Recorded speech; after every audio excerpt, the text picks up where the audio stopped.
So today we're going to dig into something really critical that's happening kind of under the radar all across Georgia. It's an issue that impacts thousands and thousands of kids and the families who are fighting for them every single day. I mean, it's what every parent wants, right?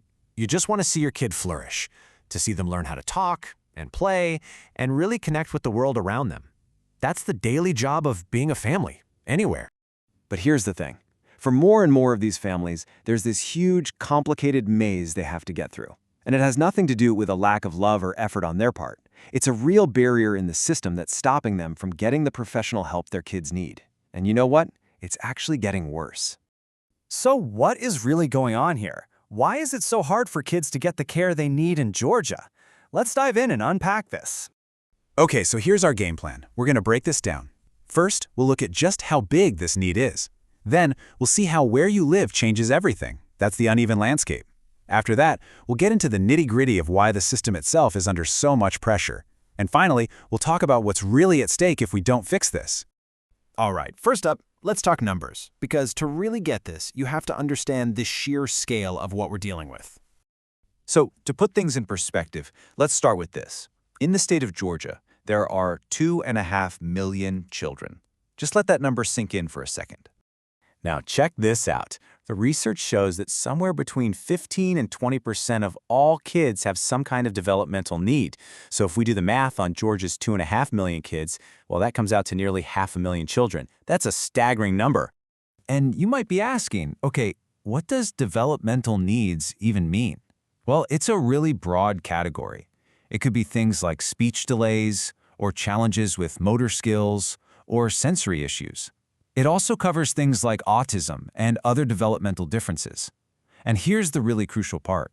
A lot of these kids don't even have a formal diagnosis yet, but they absolutely need support to get on the right track. But here's the kicker. That need isn't being met equally across the state, not even close. As we're about to see, where a child lives in Georgia makes a massive, massive difference. This slide just lays it out so clearly. You've got two different worlds. In places that are growing fast, like coastal Georgia, the population is just exploding, and the demand for services is shooting up way faster than providers can keep up. And then you have the flip side. In a lot of rural communities, getting specialized care is incredibly difficult, and in some spots, it just doesn't exist.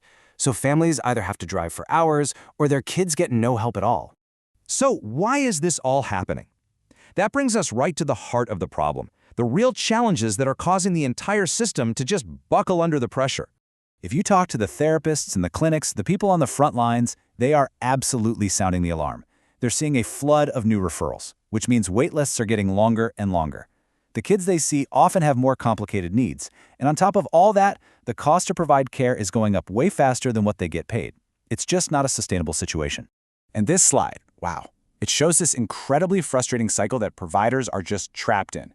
So they raise legitimate concerns about costs, right? They're told to go talk to the managed care organizations, the MCOs, which are the private companies handling Medicaid.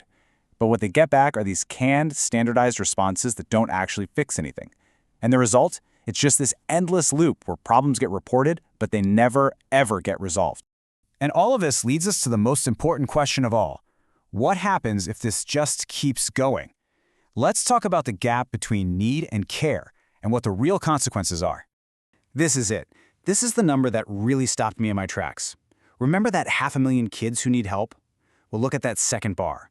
Only a fraction of them are actually getting any services. That leaves this enormous gap. More than 150,000 kids in Georgia who are stuck on a wait list, waiting for an evaluation, or just getting no help whatsoever. And if this trend continues, you can see how the dominoes start to fall. Fewer and fewer providers will be able to afford accepting Medicaid, so the network of care just shrinks. That means wait lists get even longer.